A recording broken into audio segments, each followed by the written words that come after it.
Chers amis, je suis heureux de vous retrouver dans cette église à côté du cierge pascal qui brille depuis la nuit de Pâques. Je ne sais pas si vous aimez faire des ricochets quand vous êtes au bord d'un étang ou d'un lac. Vous savez que pour faire un ricochet, on passe beaucoup de temps à chercher la bonne pierre, à s'entraîner pour le bon mouvement qui va nous permettre de faire une belle rencontre entre la pierre et la surface de l'eau.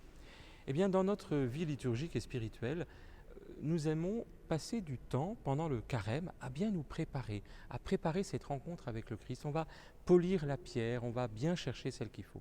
Et puis après, eh bien, on abandonne peut-être un peu trop ces ondes qui se diffusent sur la surface de l'eau et qui pourtant sont très belles, qui sont le résultat de la rencontre entre la pierre et la surface de l'eau.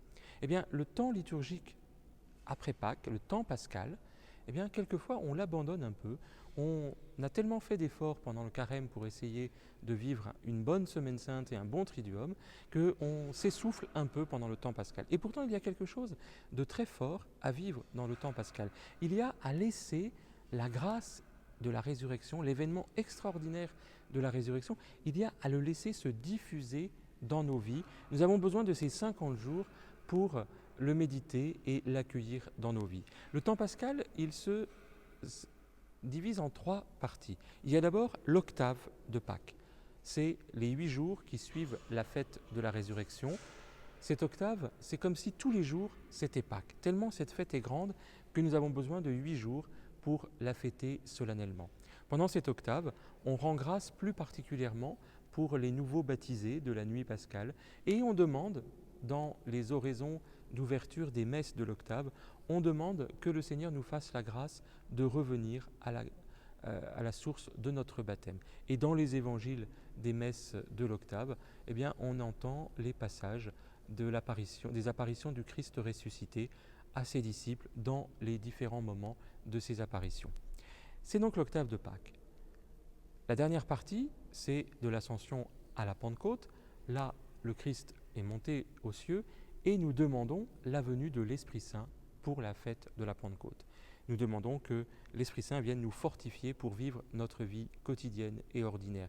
Mais entre les deux, entre l'octave de Pâques et les 10 jours entre l'Ascension et la Pentecôte, il y a cette trentaine de jours du temps pascal où il nous faut aussi donner du relief à ce que nous vivons pendant ce moment-là.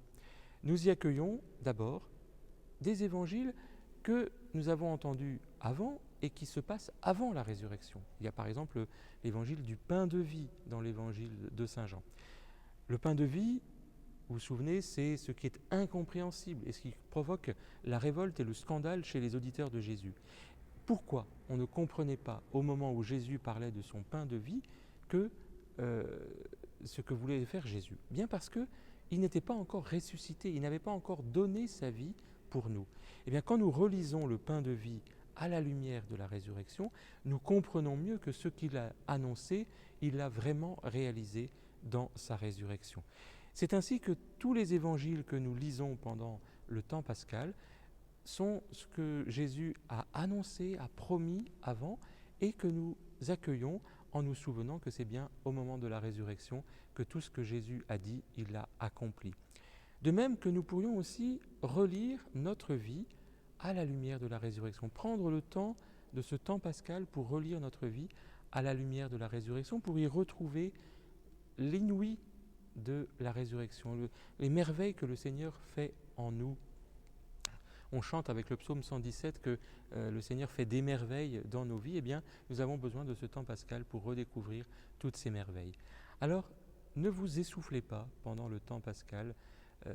Faites les mêmes efforts, faisons les mêmes efforts que nous avons faits pour le carême, non pas pour nous préparer de nouveau à la résurrection, mais pour laisser la force de la résurrection transparaître dans nos vies et habiter toutes nos vies.